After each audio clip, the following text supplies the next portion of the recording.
celebrates its 10th anniversary next month, and we welcome from First United Methodist Church the founder of the Blast, Fran Adams. Hi, Fran.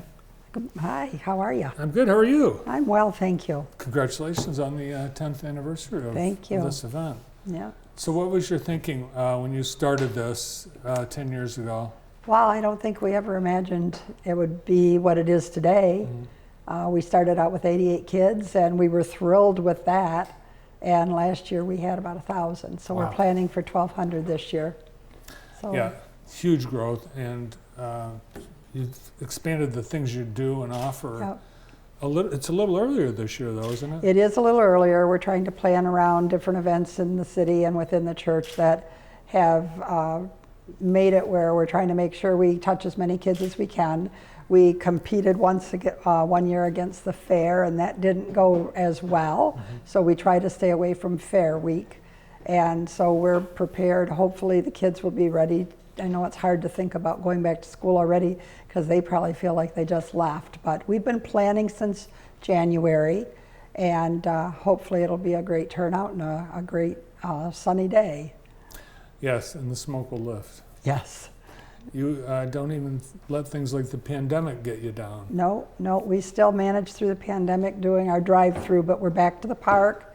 And this year we've grown enough where we're adding the church, using the church for some of the activities, and also crossing the street to the Horace Blackman Park, and the fun things will be in the park, like food and activities. And we're really blessed. We have about 20 sponsors where we have grants and businesses and donors that have supported the event, and such as JTV and the Center for Family Health and Dawn Foods and American One Federal Credit Union, who have been supporters of the event for all the 10 years. So we thank you all for that.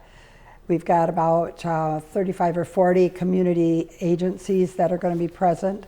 And the community agencies are those that provide services for families and children, and the things that would help families to know, that would help them help their kids to be successful in school. So we've got a good response from the community. We have a new group that's going to be with us this year, and it's called Car Seats in South Central Michigan. And we're really excited about this because they come in and they educate and instruct parents on the correct installation of car seats, and make sure that that their child is safe. And if they identify that the car seat they have isn't either the right size or isn't performing as it should, then they will give them a new car seat. So that's pretty thrilling. And so we'll have a sectioned off where they'll be able to drive in there with their car. Their child has to be present with them. And another feature of that is if there's a mom that's expecting and they're due within a month, they'll give them an infant car seat.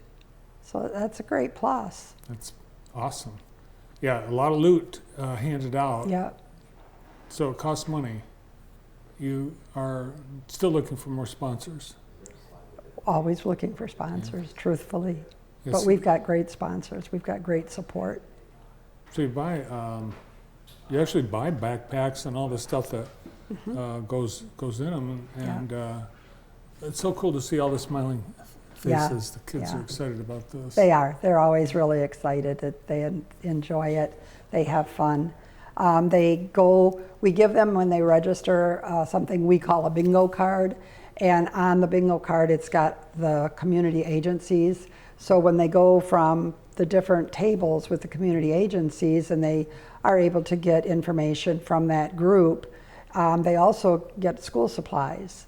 So that's a bonus. They get the backpack with some school supplies in it, and then they go table to table and get more school supplies. So it's kind of like trick-or-treating, but for school supplies.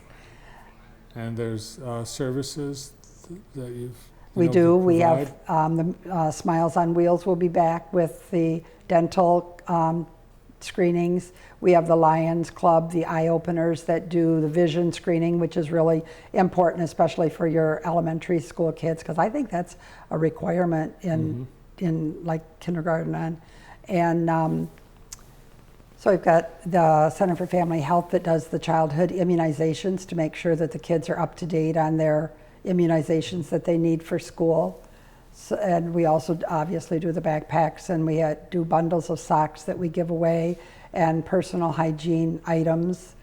And we also added last year, we had a school teacher that retired and had a lot of elementary school books.